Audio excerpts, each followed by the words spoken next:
and welcome back to Music to Resist By. I'm sitting in the studio right now with brother Johnny Achi from Arab Americans for Syria. Thank you so much for coming in to sit with us tonight. Thank you for having me on the show, Brother Adam. Appreciate it. I'm really happy you're here because this is a story and it's beyond a story. It's lives that have fallen off the news and really are not talked about in any real way, the conflict and the roots of that conflict. So I would like, if you could, to just take us through. I mean, we've heard news of a ceasefire, which, from what I can see, seems full of holes. What's your take on that?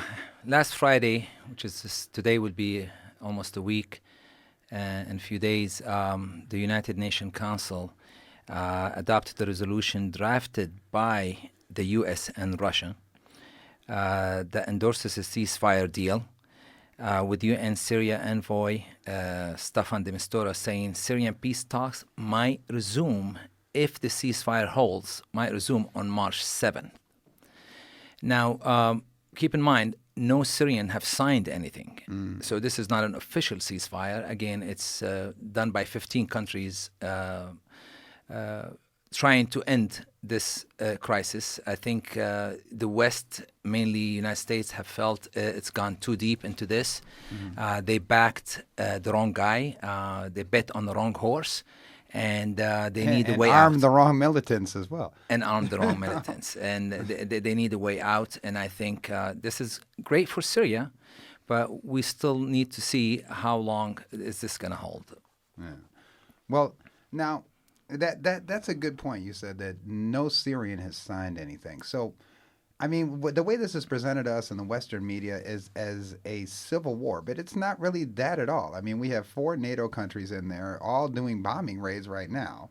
I mean, so what exactly is this crisis in Syria? Because it didn't seem there was a crisis until it was created by outside forces.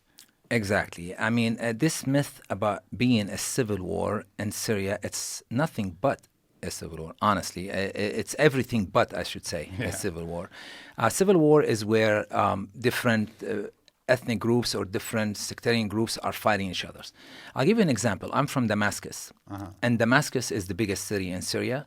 And until today, Damascus is the safest city in Syria, even though it contains more ethnic groups and more sects and more religious than probably any other part in Syria.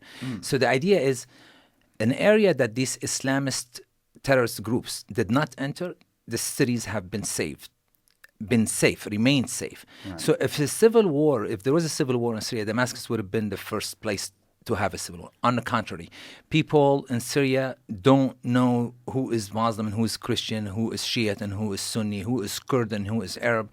There's no such thing. What we see in Syria is actually certain groups, mainly Islamist groups, supported by outside countries.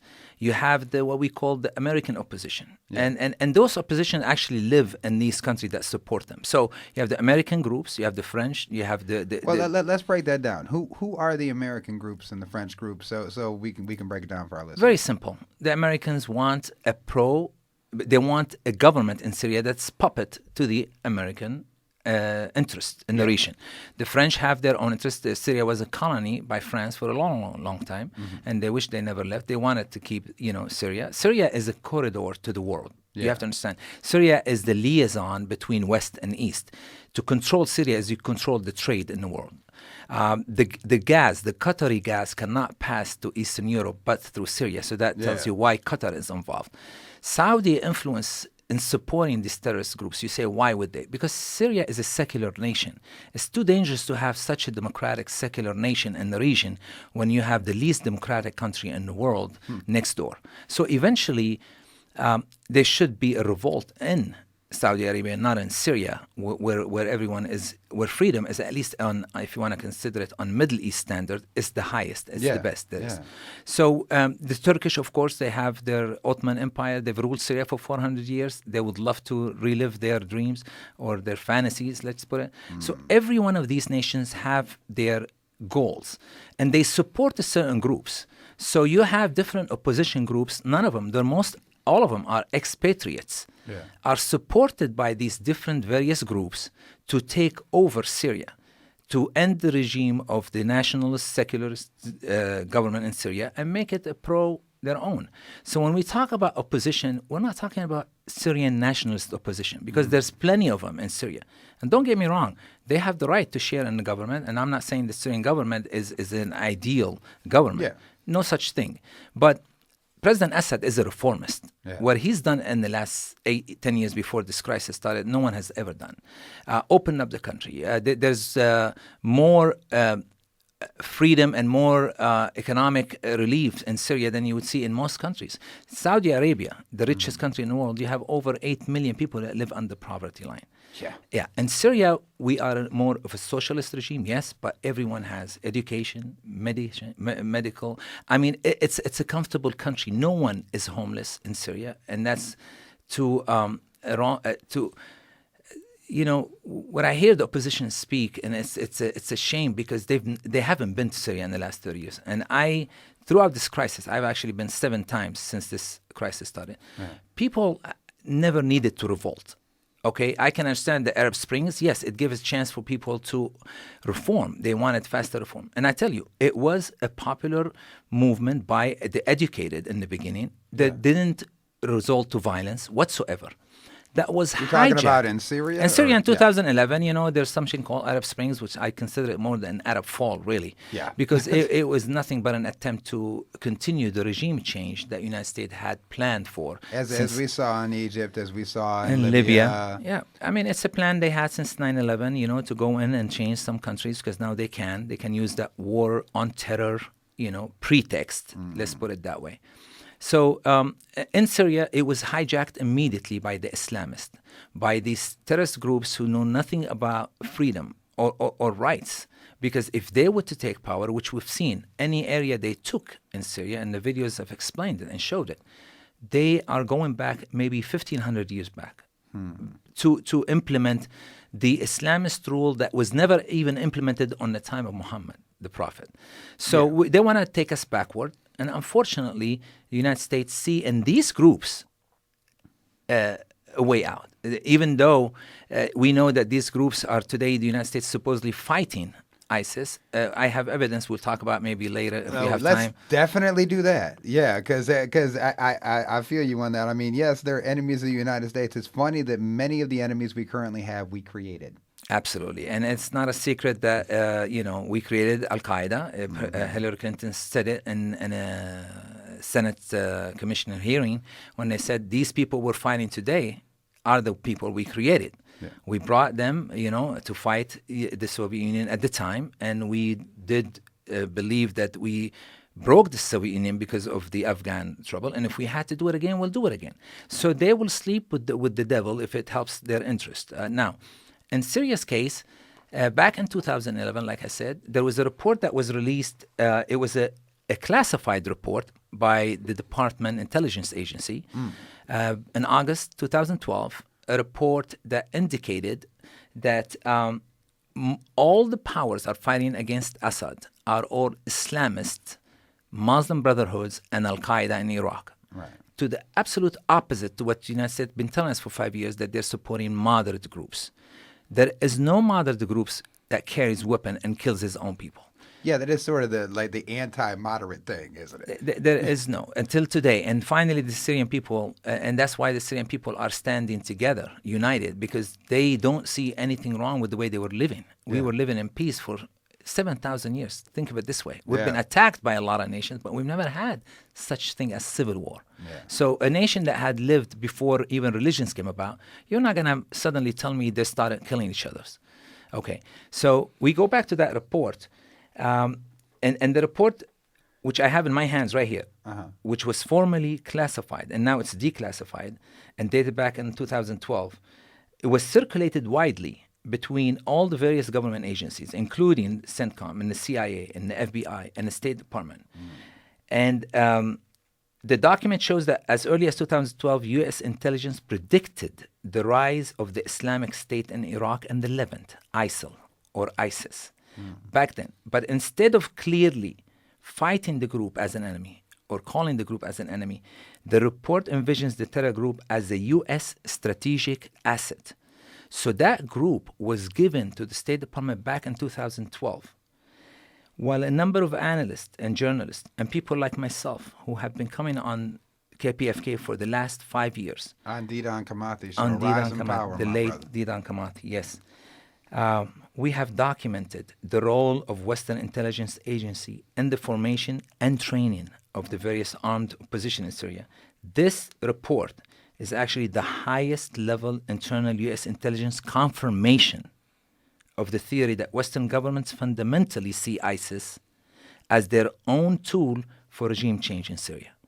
And the document goes on, and it's really mind-boggling when they had reports such this in their hands, and they lied to the world that they're supporting moderate groups and that the Syrian regime is a killing machine.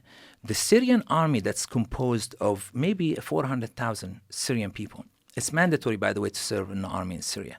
So it's composed of the people. Every family had a member of its own in the army. Yeah. How could this army, who is composed mainly from Sunni Muslim, if we want to break it down, I don't like to talk about this, but since the majority of Syrians, 60% are Sunni Muslim, then the Syrian army had 60% Sunni Muslim. So let's just break that down quickly. Sure. The difference between Sunni and Shia, because we hear that a lot, and I'm not sure our audience really is ever properly explained that. And it's a very small difference, too.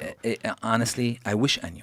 Believe it or me, and that's how it tells you how Syrians lived. Yeah. We don't know the difference. We don't know the difference. The difference is nothing but in the head of the Western imperialist powers that want to find a reason to divide and conquer. Yeah. That's what it is. But in Syria, the president is from the minority sect. However, the government, out of 30 ministers, maybe 25 of them are Sunni Muslims. The money is all in the hands of all Syrians. I don't want to go down to Sunni and Shia. But the point is, the majority of the Syrian army is Sunni. So how can this make this fight be Sunni versus Shiites, where the Sunnis are fighting the Islamist fundamentalists? Meaning, it's the Syrian, all Syrians, including Sunni, are fighting the extremists, are fighting these radical Islamists who have no loyalty to a country, but they have either their mercenaries, paid mercenaries, coming in the name of jihad, which is something nobody understands. What's there to jihad for in Syria? They have no loyalty to Islam, because I believe it does say in the Quran, if you take a life, you kill the entire world. So true. Muslims has nothing to do with these Islamists. The reason we say Islamists, not Muslims, because they have nothing to do with Islam. Muslim is as beautiful religion as Christianity, as Judaism, as anything. But the fact that they used Islam, or they used the jihad to bring mercenaries, over 200,000 mercenaries have entered Syria with the knowledge of the CIA. They couldn't have entered from Turkey without the coordination of the CIA. Everyone knows all the weapons that enter Syria from the north, from Turkey, are with the coordination of the CIA. So Well, it's they would have destabilizing. to be. They would have to be. And speaking of Turkey, I don't mean to shift the subject, Sure. but there is another dispute. It seems that there are several disputes breaking out, and it's not that they're breaking out organically; that they're engineered. So there's a dispute between what is the PYG, the Kurds on the northern border with Turkey, and there's been a lot of talk from Turkey about sort of pushing back, and it seems that they want to claim a big piece of that northern territory of Syria. Absolutely. The Kurdish cause is a just cause. Yeah. However, Kurdish are not trying to break out from Syria and start their Kurdistan. No. They're just been attacked by Turkey for many, many, many years. Yeah. Syria has protected them. Okay. Now, of course, Turkey has part of Syria already annexed in Turkey. Yeah. So most of southern, the Haiti region is Syrian nationalist. They still speak Arabic. So the Turkish, by pushing or supporting ISIS, they're hitting two birds on one stone. They're destabilizing Syria and the Syrian Assad regime, and at the same time, they're fighting and killing the Kurds, because they cannot foresee a strong Kurd area under a strong Syrian regime. So the support of ISIS is because the ISIS are fighting today the Kurds. Yeah. Okay, and now that the Kurds are gaining the upper hand because the Syrian army is moving up with the help with the Russians. Yes. Let me indicate. Yes. It was a great turnaround point, September 30th, 2015. After 1 year and 3 months, 15 months of the U.S. so-called coalition against ISIS in Syria, which did nothing but strengthen ISIS, and that is the truth. Yeah. ISIS had gained more ground than it had throughout this 15 months. When Russia realized that this fake war on ISIS was leading nothing to but ISIS growing more territory, the Russians started a real war on ISIS. Yeah. And in 4 months, they achieved what the United States could not have achieved in 50 years, honestly. Well, So the U.S. wasn't really trying. No, I mean, it was not the trying. biggest army in the world, and you're really getting killed by a couple people with some trucks, with some machine guns and some rocket launchers. Are you serious right now? in open areas. Yeah, Yeah, exactly. and wide In open areas Yes, that they yes. can't control the open areas. Yeah. They got little itty bitty pieces of territory that they can hold. Yes, that is the biggest joke. If I call it the second myth or the third myth. There's a lot of myths that the United States have started in Syria, but this myth that we're fighting ISIS, it's just another pretext to invade Syria. Yeah. You got to find the pretext. They started with a pretext of massacres. They had these Islamist commit massacres, and the next morning, the Syrian army was blamed for it, convicted of it, and almost went to war against Syria because they claimed that these massacres were done by the Syrian army. Soon enough, it was turned out and by UN Independent Council resolution investigator that it was all the work of the same groups. These are the terrorist groups. These are the groups that These are financed by the slaughter U.S. people. Yes. We're on KPFK. We could say it. It's true. These groups are financed by the CIA. Absolutely. And they have been sent in to destabilize Syria, just as they were sent in to destabilize Libya, just as they were sent in to destabilize Iraq. It's not a secret. Saudi Arabia and Qatar have financed billions of dollars of weapons, of tens of thousands of pounds of weapons enter Syria to these terrorist groups. That's no longer a secret. When I used to say this 4 years ago, they used to laugh at me. So now everyone knows. The New York Times talked about it. Stefan de Mistura, who is the UN envoy, he's his own word. Now I would like to quote what he's just said. The United States and its allies in Europe and the region, meaning the Gulf countries in the region, who are supporting the various opposition groups, will be responsible for reining in those groups' combatants to hold the ceasefire. So when we're saying, okay, we're going to stop fighting, who's going to control these various terrorist groups? Yeah. Mistura himself said, it's United States, Europe, and the Gulf countries have to hold these combatants. By whom? Presumably through diplomatic force or threats to withhold aid. What kind of aid are we talking about? Yeah. Weapons, okay? Yeah. So everyone knows that these forces, these terrorist groups, are being helped and aided and supported by the West. Now, the question is... They don't even bother to hide it. I mean, Turkey is a NATO ally, yet they are the main funnel for every piece of equipment that's coming into Syria to kill people. Exactly. Now, the question is, have we stopped and asked ourselves, what does the United States have to do by supporting terrorist groups in Syria? Who gives that right? And let's hold that, because that's a hell of a conversation. We're going to take a music break right now. We're going to queue up, we're going to go to Omar Effendium.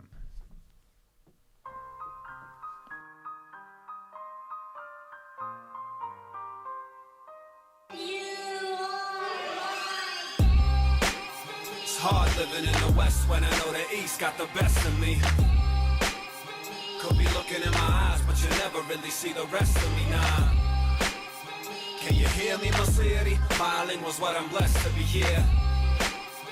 حمام السلام افتحي أجنحتك وطيري. وين الوعي وين؟ امشوا معي هين بين الجبلين عين حبل الطرفين أمهاتنا حبت ذاتنا مو عجبهن مسباتنا هذا الحكي بين اخواتنا زينا العرب والامريكان والله يرحم كل امواتنا اغاني مثل مهاتنا اذا إلنا العين بالعين ما صفى عنا عيون الشام بلاد الشام من فلسطين لجبال لبنان قبل ما اخترعوا الحدود من اسكندرون لكردستان فهمان جنكيز خان ما خالد ما خانونا اولاد العم بس دمنا دمهم بني ادم بنوا ذنبهم على كتافنا شلنا همهم ليه الله بيعلم بس ليك في الديش والبسكيت احسن لك من 100 مليون مسدس تعرف ليه لانه مو عجبهم بسمتك بس تبتسم رسمتك شاب عربيا ومثقف تعطيهم خاتمتك واذا لسه مو راضين ذكرهم كلام ايليا نص طين ساعة انه طين وهي هي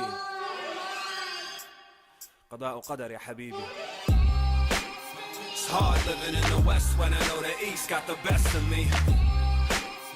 Could be looking in my eyes but you never really see the rest of me, nah.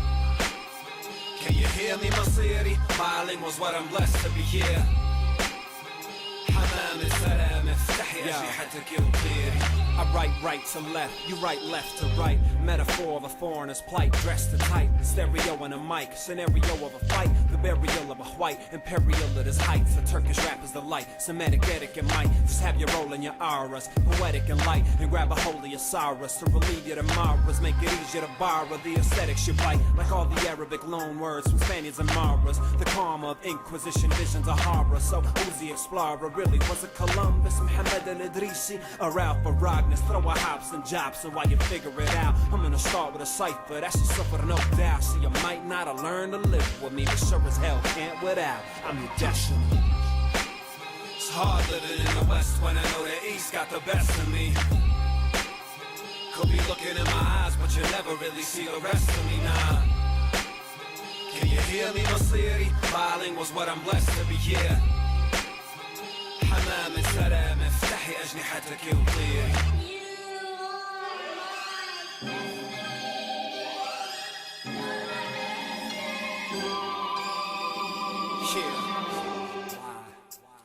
See Arabs shooting at each other from Iraq to Palestine, Syria to Lebanon, Algeria to Sudan, pedagogy of the oppressed trickling down, conquering through division, and sadly this isn't the first time. One land, one love, one chance, one blood, no fuss, no fight, yeah right young blood, AK's cheaper than a book, crooked leaders in a hook, getting fished out, missiles getting dished out, bitched out by the West press, get a big shout from the people getting rich out of this. Now what's this really all about? Land, money, or power? What's the colonizers' fault, but now it's really just ours. Leaving a sour taste in our mouths like generational slave names. Whenever speaking out, outspoken leaders getting taken out quicker than belligerent drunks in a bar. That's why we a far cry from living as one.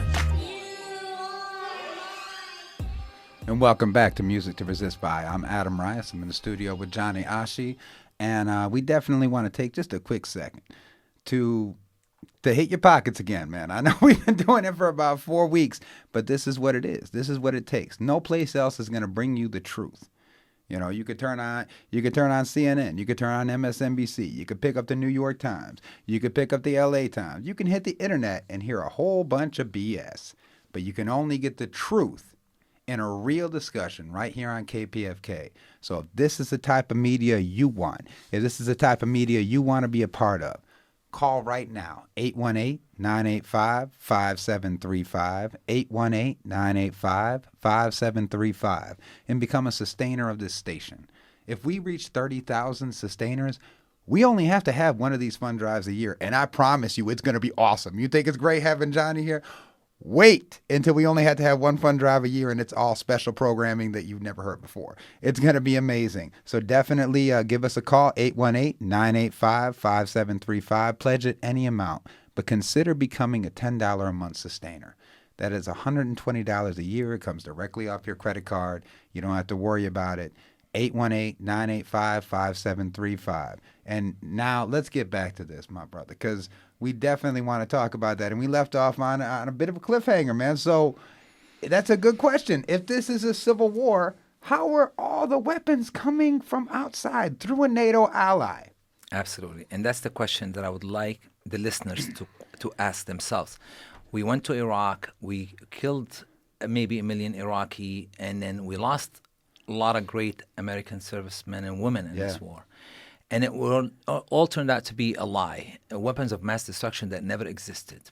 Well, we had some of them. We used them on Iran. We still got the receipt. Okay. I mean, we never even, Bush was never even taken to court. Yeah. Was never punished for him. Used it as a war on terror. And here we comes again to Syria. And the same thing is repeating itself. Another pretext for war, another pretext for regime change. If this was a civil war, again, why are you supporting the terrorist groups? Why are you sending weapons to fuel this civil war if that's the case? Yeah. Some people say, well, why is Russia helping the Syrian government? Oh, very good question. Now, let me ask you a question. If this country was attacked internally or externally by another countries, wouldn't the allies of this country support it? Yeah. The Syrian government is in the Syrian army, and the Syrian people asked for the help of the Russian participation. This was not an outside decision by external powers to decide they want to carry war on terror in Syria and start bombing Syrian army. Well, Russia's been an ally of Syria for a good 20, 30 years. For 60 years. Oh, shit. Yeah, I mean, since the creation of the State of Israel in Syria, and the West siding against Syria and against the Palestinian, against the Arabs. Let's put it this way. Yeah. Russia took the other side. So we have been part of the Eastern Bloc. We're not an extremist nation. We are an open state. We are a secular state. Yes, we're a national state. We take pride of being a sovereign nation that have no debt or had no debt until 2011, of course. But Russia, of course, is a strategic ally of Syria. Russia has interest in Syria, don't get me wrong. Yeah. And so does Iran. Iran knows if Syria collapses, they'll be next. And Wesley Clark said it, that, it's going to start with Libya, Somalia, Lebanon, Iraq, Syria, and then Iran. So the fall of Syria would mean the fall of the whole axis of resistance, which means these countries will be invaded again. Which is the oldest civilizations on Earth, which Bush recategorized, not the axis of resistance, but the axis of evil. Yes. Which is kind of insane, especially coming from a man who said the word crusade while invading an Arab country. But, I mean, so what let's get into that a little bit more. So Syria falls. What is the plan for Iran, and what is the win for the U.S. in doing this beyond idealism and theology and religion and all those other things that drive crazy people? Okay, here's the thing. Again, Syria did not request the help of its allies until after maybe 4 years of the West bombarding Syria with mercenaries and terrorist groups from all over the world. They brought every mercenary in the world into Syria through Turkey. Now, why would you want to invade the Syrian people? These people will take a territory and start slaughtering people. Whether they go into a Christian town or a Shiite town, the first thing they do, and you've seen it on video, they burn people alive. Yeah. You've seen it. It's been happening in Syria for the last 3-4 years. So the whole world was invading Syria. Why wouldn't Syria, which is a sovereign nation, ask its allies for help to push back these terrorist groups? Absolutely. I don't understand the question when I'm asked, but you got Russia help you. Why don't the Americans help the other side? What other side, my friend? There are Syrians. We as Syrian patriots believe there's two people fighting on the ground. The Syrian army backed by its allies, which let me put it this way, majority of the Syrian people support its army because the army, again, is from the people. I mean, we're talking a serious majority too. We're talking a serious majority support the current government. Like what is it? Is it 70%? By the opposition count, 70% of Syrians are with their Syrian government and Bashar al-Assad government. Yeah. And 20% are maybe idle. They probably would rather neither one to win. And 10% are the extremists. So you've got the majority. If today, and that's Washington Post said it, if today's Syrian president, if today there's a new election in Syria, Bashar al-Assad will win landslide. Yeah. Okay? But I don't want to promote Bashar al-Assad because a lot of people accuse me of being on one side, not the other. I want to just be able to tell the other side of the story because no one is listening to the other side of the story. We hear plenty of that side. I'm here to present the other side. Well, the other side doesn't make the war machine money, Johnny. Huh? The other side, yeah, absolutely. But again, it comes to one force is fighting for Syria. We're defending our country. We have every right to. We're here defending our country that's been taken by mercenaries, terrorist groups that are not Syrians. Yeah. Fighting against the other party, which is, again, the enemies of Syria. They represent the enemies of Syria. They represent Israel, Turkey, Qatar, Saudi Arabia, America. These are not friends of Syria. They're the enemies of Syria. So we want to be, which side would I want to be? I want to be on my country's side. Yeah. So every Syrian nationalist feels that we're being invaded by terrorist groups. We want to get rid of them, and then we can solve our own problems by ourselves. Why the ceasefire here did not apply for the northern and southern part of Syria? Because that's where the terrorist groups are. Yeah. It definitely didn't apply to the U.S. bombing the shit out of Syria. That's for sure. Well, yeah, I mean, but that ceasefire, it's everyone halted the attack. Now, no one is bombing except where the areas are 100% ISIS controlled and Nusra controlled. Okay. Because the Saudi-backed group, Jabhat al-Nusra, that United States tried to tell us for a long time that they're not a terrorist group. They admit it now, the terrorist group, because Mohammed al-Golani, who is actually the leader of this group, came out and literally said, we oppose the ceasefire, and he gave an order to continue to attack the Syrian, wherever they are. So again, we have two groups on the ground fighting. One is fighting for Syria, the other one fighting for the enemies of Syria. I wish they were all national. I wish it was a civil war, my friend, because at least I would see, I can make friends. If I see I'm fighting my own brother, I would know who to talk to. But I'm not fighting my own brother. I'm fighting foreign mercenaries who have no business being in Syria. 200,000. That's insane. That's an insane number of foreign troops on your soil, And I appreciate you coming here. I appreciate you sharing with us, and I really appreciate the information because, like I said, you don't hear this anywhere else, folks, for real. So, do you got anything that you want to add? Because we're gonna wrap up in a minute. We're running out of time, and I wish we could just talk, but they'll kick us out of the booth soon. I just want to say that this war, though it was at a huge, tremendous cost to the Syrian people, I believe that the Syrian Arab Republic will remain a Syrian Arab Republic. I believe that the Syrian army and the Syrian people have successfully resisted this aggression from a variety of powerful enemies. And Syria's survival is honestly due to the resilience and the internal unity of its people. Most people don't believe this. People in Syria are united, or else Assad or a million Assad would not have survived this. Absolutely. If he did not have the absolute support of the people, would not have survived. So Syrians, though they've lost a lot, they've gained. And I am hoping that when this attacks abate, the Middle East will seem to be set to transform with greater political will and, unfortunately, yes, militarily preparedness at least, on the part of an expanded axis of resistance, Syria, Iraq, Lebanon, Iran, and yes, hopefully, the southern part of Palestine. That will signal the beginning of the end for Washington's 15-year spree of bloodshed and regime change across the entire region.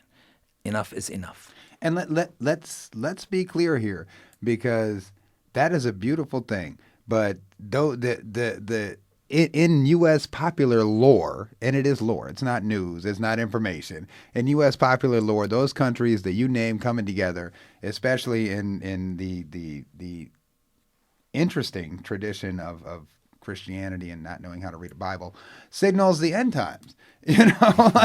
So let's be clear. We're talking about these countries coming together in a self-determination for that region in peace.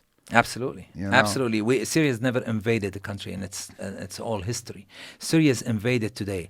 Israel has part of it. Turkey has part of it. Syria never attacked anyone, but it has every right to resist, and we will continue to resist, and we will continue to be an independent nation, sovereign nation, secular nation, most importantly.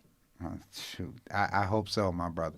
Well, just one more question before we roll it out. What can people here, what can our listeners here in LA, what can they do to assist with the Syrian people realizing their self-determination and pushing back? Is there anything that they can do? Absolutely. They've done it once before. Mm-hmm. In September 2013, the American people sent over 8 million emails and phone calls to all senators in Washington not to go to war to Syria. And that was a beautiful thing they did. And I was there. We could do something. It's time to send a message to Washington. Enough is enough. We know who's our enemies. We know who are our friends. Leave people alone. Enough trying to fight for your interest for oil. Let other people live in peace, and it can be easily done with just a snap if the people of the United States pressure their government to do so. So, if people want to get a hold of you, how can they reach you? Arab Americans for Syria is a group that we started here right after the crisis. AA4Syria, Twitter /AA4Syria, Facebook.com/AA4Syria. That's the best way to hear and read about really what's happening in Syria. Finally, I want to say, I've said this before, and I would love to finish with it. The truth is that there's no guarantee for peace in the region, or in Syria at least. But eventually, in order to arrive to peace, you really must know the truth. And I hope we were able to do something today to enlighten people about really what's going on in Syria. Well, I thank you for coming on here and telling us Thank the you truth, for because there's a having whole me. bunch of lies floating around, and thank you. I'm really happy to have you back on the air. I hope you're on KPFK regular. I'm trying to I would recruit you hope for a so. show. Who wants to hear a Johnny Achi show? Would love to Write come. in, write safeharbor@gmail.com. You know? Thank you so much for But having me again. so this is Music to Resist by. Well, once again, this is Adam Rice. I'm in the studio with Johnny Achi, and we play on Music to Resist by. We not only have political conversations, but we play deep political music. So we always ask our guests, what is one song that really inspires you to do the work that you do for the people? This would be a no-brainer. Marcel Cartier, Hands Off Syria. I think we got it. Gary, we got that right. All right, let's roll that. Let's roll that. And this is Music to Resist by Johnny Achi. Thank you for coming. Thank you for again spending having this me. time with us. And we're queuing it up now. We got it. That's crazy. We say that. We got to sit in the house. You know? Now ask yourself this question. If the Islamic State has been committing gross violations of human rights, including massacres and beheadings over the course of the past 3.5 years, then why is it that the Western powers are only now recognizing it as terrorism? Guess who's been fighting this terror the whole time? Syria. The balance of forces in the world today. The West clearly bombing ISIS out the way. In truth, it's a pretext. They want Damascus. An independent Syria they'll never capture. The balance of forces in the world today. The West clearly bombing ISIS out the way. In truth, it's a pretext. They want Damascus. An independent Syria they'll never capture. You better get your hands off of Syria. Now for 3.5 years I've been telling ya, and my position ain't changed. It's vindicated daily. When we lie to, it's easy to call me crazy. I said it then, Assad is on the hit list of the Western powers for being a nationalist, one who asserted independent stances and was a base for the resistance axis in staunch opposition to the state of Israel. That's why through a proxy war they're unleashing hell. Plan A was to train up the FSA, but that was split up in several different ways. Some al-Nusra, some Islamic State, some more preferable to some of the Gulf states. Not to mention the role played by Erdogan in letting 12,000 IS militants storm. Balance of forces in the world today. The West clearly bombing ISIS out the way. In truth, it's a pretext. They want Damascus. An independent Syria they'll never capture. The balance of forces in the world today. The West clearly bombing ISIS out the way. In truth, it's a pretext. They want Damascus. An independent Syria they'll never capture. Plan A, let the havoc reign everywhere, with 150,000 lives not spared. Not to mention the sheer brutal nature of the fake Islamist soldiers who trained up, whether in Saudi, Bahrain, or Qatar. You know those monarchies couldn't really be more far from an acceptable version of democracy. It seems a little bit insane for them to lecture the secular, progressive, quasi-socialist. Far from perfect, but a people-centered government with such popular support it didn't fall easy. The proxy war was failing, so went to plan B. That was John Kerry showing YouTube videos of an alleged attack that used deadly chemicals, used as a pretext for aerial attack. But the ruling class united couldn't get with that. Balance of forces in the world today. The West clearly bombing ISIS out the way. In truth, it's a pretext. They want Damascus. An independent Syria they'll never capture. The balance of forces in the world today. The West clearly bombing ISIS out the way. In truth, it's a pretext. They want Damascus. An independent Syria they'll never capture. Yeah, on the plan, see our allies and friends. Thank you so much for listening to Music to Resist by. We want to thank our guest, Johnny Achi.